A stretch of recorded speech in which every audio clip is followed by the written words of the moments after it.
കഴിഞ്ഞ കുറച്ച് ദിവസങ്ങളായിട്ട് നമ്മൾ കേൾക്കുന്ന ഒരു ന്യൂസാണ് ജാപ്പനീസ് വാക്സിനെ കുറിച്ച്.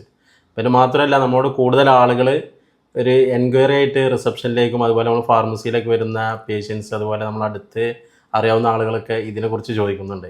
അപ്പോൾ അതിൽ കൂടുതൽ ആളുകൾക്കും അതിലൊരു ആശങ്കയുണ്ട്. പിന്നെ മാത്രമല്ല, ഡോക്ടറുടെ അഭിപ്രായം കൂടി അറിഞ്ഞാൽ വളരെ നന്നായിരുന്നു. എൻ്റെ അഭിപ്രായം ജാപ്പനീസ് എൻസെഫലൈറ്റിസ് എന്ന് പറഞ്ഞാൽ ഒരു മസ്കിറ്റോ ബോൺ, അതായത് കൊതുക് മൂലമുണ്ടാവുന്ന ഒരു വൈറൽ രോഗമാണ്. അതായത് ഇപ്പോൾ അടുത്താണ് ഇങ്ങനെ കൂടുതലായിട്ട് കാണും, മുമ്പേ ഉള്ളതാണ്, കുറേ വർഷങ്ങളായിട്ടുള്ള ഒരു ഇതാണ് ഇത്.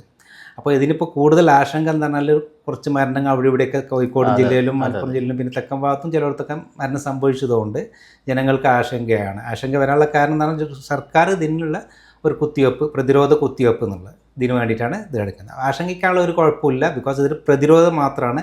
എന്നാൽ ഈ ജ്വരം വന്നാൽ, ജാപ്പനീസ് എൻസെഫലൈറ്റിസ് എന്ന് പറഞ്ഞാൽ ജ്വരം വന്നു കഴിഞ്ഞാൽ, അതായത് ഈ ഫീവർ പനി വന്നു കഴിഞ്ഞാലും അതിന് ട്രീറ്റ്മെൻറ്റ് ഇല്ല, സപ്പോർട്ടീവ് ട്രീറ്റ്മെൻറ്റ് മാത്രമേ ഉള്ളൂ. അപ്പോൾ സാധാരണ 1 വയസ്സ് മുതൽ 15 വയസ്സ് വരെയുള്ള ഇഞ്ചക്ഷനാണ് കുട്ടികൾക്ക് കൊടുക്കുന്നത്. സ്കൂളിലും തലത്തിലുമാണ് സാധാരണ കൊടുക്കുന്നത്. പിന്നെ 1 വയസ്സ് മുതൽ 15 വയസ്സ് വരെയാണ് ഇതിൻ്റെ. ആശങ്കപ്പെടാനുള്ള യാതൊരു കുഴപ്പമില്ല, നല്ലതാണ്, വേറെ പ്രത്യേകിച്ചൊന്നും ഇല്ല, സൈഡ് എഫക്റ്റ് ഒന്നും ഇതിനില്ല. സാർ, ഇതിൽ ഒരു സംശയം കൂടെ ഉണ്ട്. അതായത് 1 വയസ്സ് മുതൽ 15 വയസ്സ് വരെയാണല്ലോ കുട്ടികൾക്ക് എടുക്കേണ്ടത്. അപ്പോൾ ഇതിൽ ഒരു ഡോസാണോ അതോ വീണ്ടും ഇത് എടുക്കേണ്ടി വരുമോ എന്നുള്ളൊരു സംശയം കൂടി ആളുകൾ ചോദിക്കാറുണ്ട്. അതൊരു പ്രധാനപ്പെട്ട സംശയം തന്നെയാണ്. സിംഗിൾ ഡോസ് ആണോ ഇനി വേറെയും എടുക്കാണ്ടോ? ചില ഇപ്പോൾ കൊറോണ വാക്സിൻ്റെ കാലത്തൊക്കെ 2-3 ഡോസൊക്കെ എടുക്കണം, ബൂസ്റ്റർ ഡോസ് എടുക്കണം, 1-2 ഡോസ്, പിന്നെ ബൂസ്റ്റർ ഡോസ് എന്നൊക്കെ പറഞ്ഞ് വന്നത്. ആ സംശയം കൊണ്ട് എല്ലാവർക്കും, ആ ഒരു കാരണത്താൽ എല്ലാവർക്കും സംശയം തോന്നും. പക്ഷെ സർക്കാർ ഇതൊരു സിംഗിൾ ഡോസ് മതി എന്നതാണ്.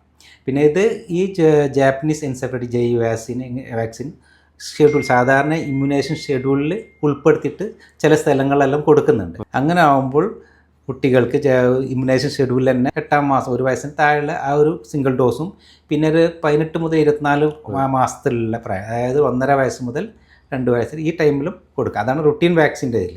ഇപ്പോൾ സർക്കാരിൻ്റെ ഇതിൽ സിംഗിൾ ഡോസ് തന്നെ മതി, സിംഗിൾ ഡോസ് തന്നെ എടുത്താലും മതി, ഒരു കുഴപ്പമൊന്നുമില്ല. സിംഗിൾ ഡോസിൽ തന്നെ പ്രൊട്ടക്ഷൻ കിട്ടുന്നുണ്ട്. മറ്റൊരു സംശയം കൂടെ ഉണ്ട്. അതായത് ഈ വാക്സിൻ എടുത്തു കഴിഞ്ഞാൽ ഭാവിയിൽ എന്തെങ്കിലും പ്രശ്നം വരുമോ എന്നുള്ളൊരു സംശയം കൂടി രക്ഷിതാക്കളാണെങ്കിലും ചോദിക്കാറുണ്ട്.